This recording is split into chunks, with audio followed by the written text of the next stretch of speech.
Alright, how's it going? I have another video for you.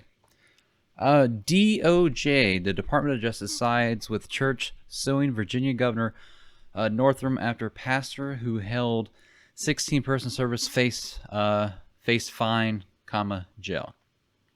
And this was published about a week ago. I'm just now getting to it. The Justice Department is siding with a Virginia church suing Governor Ralph Northam after police threatened a pastor with jail time or a $2,500 fine for violating the state's coronavirus lockdown restrictions by holding a 16-person church service on Palm Sunday. Now, I've seen a ton of things. I've done a couple of stories, like I think there's some in Missouri, like especially when it's going on doing the Easter Sunday stuff. There's some states starting to ease restrictions now. Here in Ohio, they actually, it was supposed to be May. I'm getting a little off subject. It's supposed to be like May 1st, but that night they extended it for 4 weeks, but it's still some kind of like progression or something like that. I think possibly things may be starting to open on the 12th, but you keep hearing about like they're like attacking these churches, giving people fines and tickets and possible jail time and all this stuff, but I haven't heard anything. Maybe I haven't come across it, but I haven't heard anything about really anything to do with synagogues or mosques or anything. Because I believe, didn't they say Ramadan was, I'm not sure if that's the right one, but it's like the other week or something like that. So I don't know. It's there definitely seems to be, like, I'm not religious, but there's definitely like an attack on Christianity going on, for sure.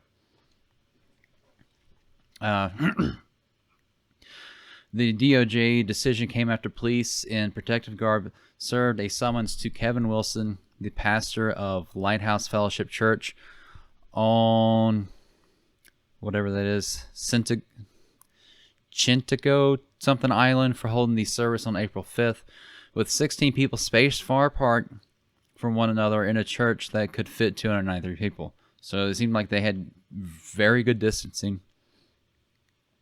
State officials said Wilson and the church violated the Virginia Constitution by breaking the state-imposed social distancing restrictions intended to stop the spread of the coronavirus.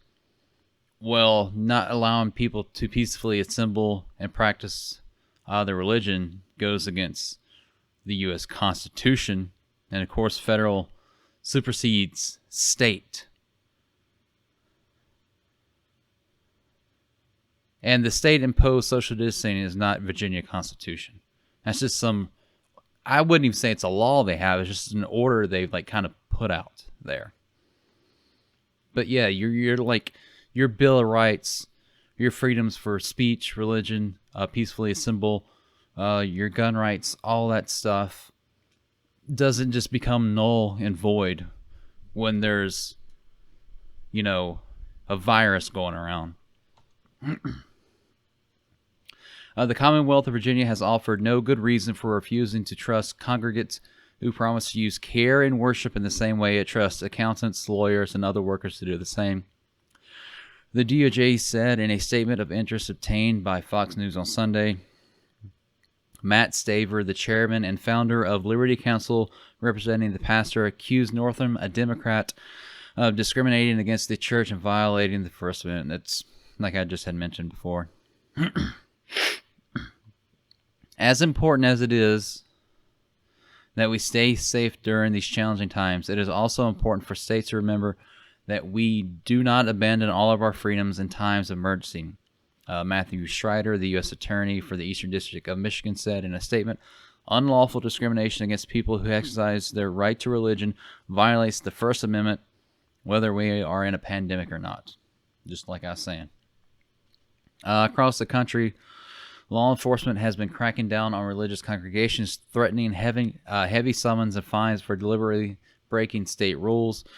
Churches have been urged to switch to virtual services in lieu of in-person sermons, but Wilson's church claimed the Lighthouse Fellowship did not have the capacity to do so, and that many parishioners didn't have access to the internet.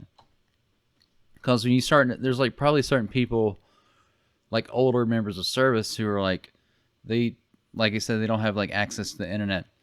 There's also, I believe, is the one in Missouri where they had individuals stay in their car with the windows up, and they're blasting out through like radio, but it was like what they had was like kind of like a lo-fi signal, so it could only go but so far. So they had like congregate within like a certain limit in the parking lot, but the cars were spread out.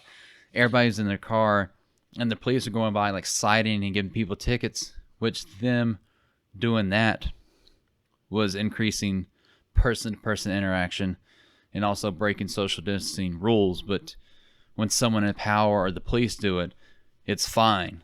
So there's a lot of hypocrisy going on. Across the country, law enforcement has been cracking down on religious congregations, threatening heavy summons and fines for deliberately breaking state rules. Churches have been urged to switch to, I read that already. Many Americans have started to grow restless with state lockdown restrictions, which have urged people not to go out unless an emergency or obtain necessities such as groceries or medication. In addition, many businesses have suffered since they were forced to close. I mean, there's people going out to... I mean, you can say like Walmart is a necessity for sure to go get food and stuff. There's like people going out, and there's people going out more than they need to, getting more than what the actual necessities is. Maybe they're like going out there and getting a PS4 Pro and some video games to spend some time in lockdown or whatever it is. I mean, obviously mental health is a part of this as well, but also you got to keep in mind like a lot of these businesses that are getting shut down, like they're being, like the employees are being called laid off or furloughed for now, but there's a real strong chance that there's a number of these businesses, because of this, they're not going to be able to come back after that. So these people that were off, 4, 6, 8 weeks or whatever, and they're expecting to come back to a job, that job is not going to be in existence when stuff starts coming around. Because I keep mentioning this in videos, but like 54% of the economy is small businesses. So 500 people or less in the business. That's over half of all businesses in the U.S. is small businesses. So people got to keep that in mind too, because if I built up a business by myself, for like the last 20 years or something like that, and I employ 50 to 100 people now, something like this, or I'm being forced to close, is probably going to, even if you have savings for personal and business, it's probably going to, because like specifically here in Ohio, we've been shut down since I want to say it was the 23rd of March, and it's like the 11th of May right now, so it'll be close to 2 months. So it's going to completely destroy businesses, and they're just not coming back.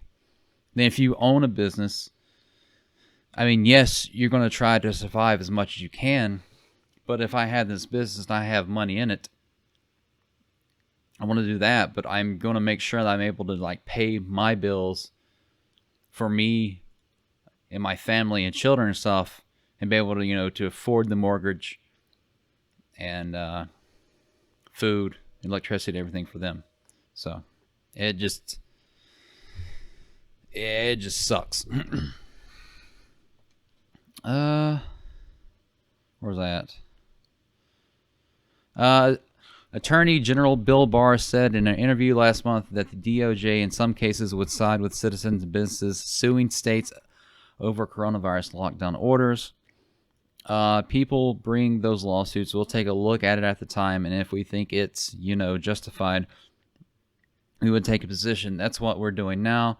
We're looking carefully at the number of these rules that are being put into place, Barr told Hewitt on April 21st.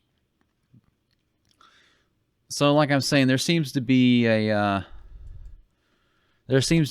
definitely a kind of like going after churches and stuff too. Then going into this, I'm gonna keep bringing it up. There's the whole issue with the women trying to open their salons in like Texas, and she employs like 18 people. She said some of her employees, are like they're going without food themselves, so they're able to like feed their children. And there's that whole issue where she was getting cited, then she was going to be put in jail. And the judge said, "Oh, if you apologize nicely, we'll just fine you, not jail you." And she's like, "No, I'm going to stand on principle." So I mean, we need more people that's having, what do you call it, like civil discourse. I mean, you want to try as much as you can through proper channels of like litigation, and it going to civil disobedience. And there's like, out of this, there's going to be tons of like lawsuits against, local, county, state, and maybe even like federal governments too. I mean, we got, there's a possibility that, I mean, even like just yesterday, the day before, you have Elon Musk with Tesla. Like, the governor said it's fine for manufacturing, and the mayor of the city of Fremont said it's fine. But I guess the county, I can't remember the county, but the county officials like, no, you're not doing it. And she literally put like F Elon like on Twitter. So he's like actually having a lawsuit against the county to be able to reopen the facility that employs, I think it's like 10 to 30,000 people.